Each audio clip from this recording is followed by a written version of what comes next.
రాజునకు జయము కలుగునుగాక. రాజు చిరంజీవి అగునుగాక. జ్ఞానులారా, మీ రాకకు కారణమేమిటి? మీ నామధేయములేమిటి? మీరెక్కడి నుండి వచ్చితిరి?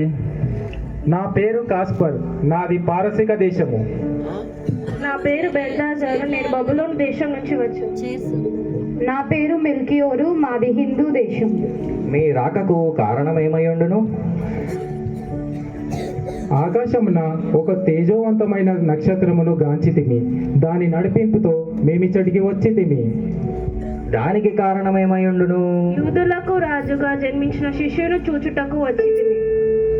ఆ నక్షత్రాన్ని చూచి ఆయనను ఆరాధించుటకు ఇక్కడికి వచ్చితిమి. యూదులకు రాజుగా మరి ఒక రాజా? అసంభవం.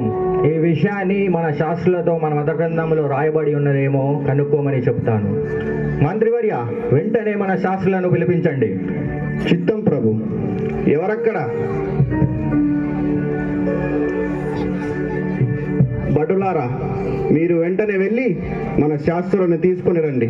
వారితో పాటు మన మత గ్రంథాలను కూడా తీసుకురమ్మని వారితో చెప్పండి. చిత్తం ప్రభు.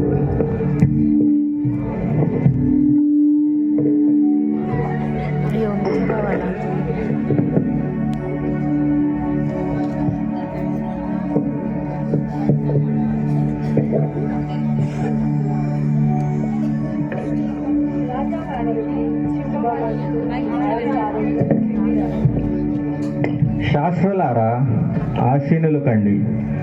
ఈ జ్ఞానులు యూదులకు మరొక రాజు పుట్టి ఉన్నాడని చెబుతున్నారు. ఏమిటి వైపరీత్యం? ఒక నవీన నరగతి ఖచ్చితముగా పుట్టి ఉన్నాడని చెబుతున్నారు. ఎవరి రాజు? ఏమిటి వింత? మన మత గ్రంథాల్లో ఈ గురించి ఏమైనా రాయబడి ఉన్నదేమో తెలియపరచండి.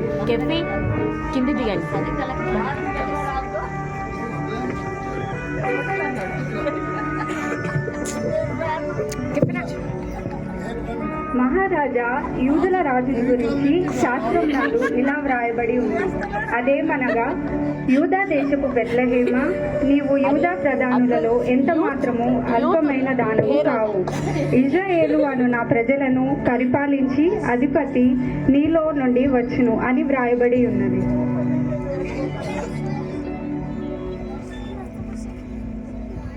హేరోదు రాజా మీకాను ప్రవక్త చాటిన విధానం ఆలకించుడి.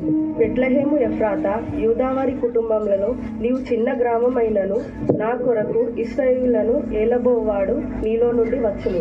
కావున బెత్లెహేము ఎఫ్రాతా ఆయన జన్మస్థానమని తెలియజేయుచున్నది.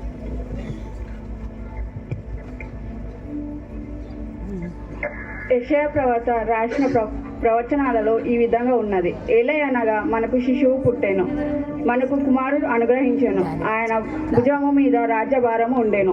ఆశ్చర్యకరుడు, ఆలోచనకర్త, బలవంతుడైన దేవుడు, నిత్యుడగు తండ్రి, సమాధానకర్తయగు అధిపతి అని అతనికి పేరు పెట్టబడును. ప్రభు.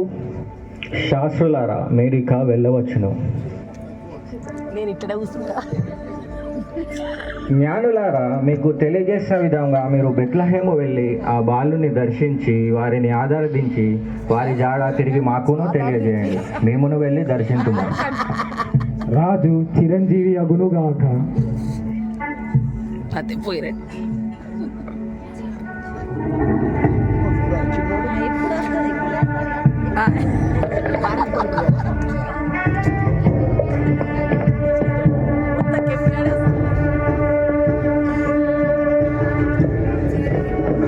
మహామంత్రి, యూదుల వేదాంతులు ఉద్రేకవంతులై పరరాజును గూర్చి పొగిడినారు. రాజపుత్రుడట, యూదులను పాలించుడట. ఆ శిశువు జాడ తెలియగానే నేను సంహరించకుండా ఉండునా? వారందరూ కలిసి జంకు గొంకు లేకుండా పరరాజును గూర్చి నాయుడని పొగిడినారు. ఎంతటి ఖండ కావరం! అహో, యూదా సామ్రాజ్య సామంత భూపాలందరిలో అగ్రగాంజుండనై, యూదా సామ్రాజ్య సింహాసనధిష్ఠుండనై, అనన్య సాహసోపేతుండనై, అపర పరక్రమశాలినైన అరవీర భయంకరుడనై, పాదామత్తేవే తురంగ సైన్య సమూహంబులలో శత్రు దుర్బోధ్యమైన మన యూదా సింహాసనాన్ని తరతరములుగా పాలించిన మన పూర్వీకుల నుండి నేటి తరము వరకు ఎదురు లేని తిరుగు లేని రాజులుగా రాజులుగా వేల నోళ్ల చేత కీర్తింపబడుచున్న ఈ హేరోదు బదులుగా వేరొక రాజు జన్మి జరుగుటయా అసంభవం.